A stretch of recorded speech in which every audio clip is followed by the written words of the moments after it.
ఇప్పుడు మనిషిగా పుట్టాక మంచి చెడు విచక్షణ తెలుసుకోవాలి కదా. మంచి చెప్పేవాళ్ళు ఉంటారు, కొంతమంది సలహాదారులు పెట్టుకుంటారు, రాజుగారు మంత్రి గారు అట్లా ఉంటారు. రాజుగారు మంత్రి చెప్పే మాటలన్నీ వినాలా? మంచి మాత్రమే తీసుకుంటారు. రాజుగారు అంతేనా? వినకపోతే అతని కర్మ. మంచిలో మంచే తీసుకోవాలి. చెడు చెప్పేవాళ్ళు ఉంటారు. రాజుగారికి అందరు మంత్రులు ఒకేలాగా సలహాలు చెప్పరు, అందరు ఐఏఎస్లు ఒకేలా ఉండరు, చెడు చెప్పేవాళ్ళు కూడా ఉంటారు.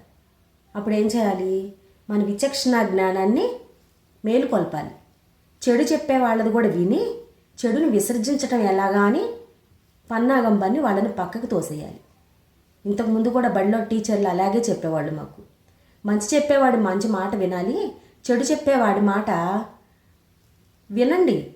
చెడు చెప్పేవాడి మాట విని విన్నవాడు చెవి కోసేయాలి అనేవాళ్ళు.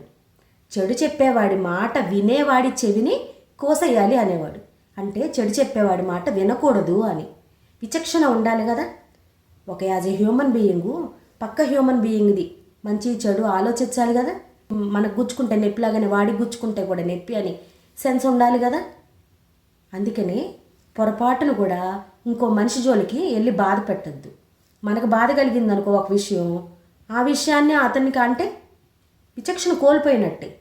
విచక్షణ రహితంగా ఉండకూడదు. అదే నేను చెప్పాలనుకున్నా.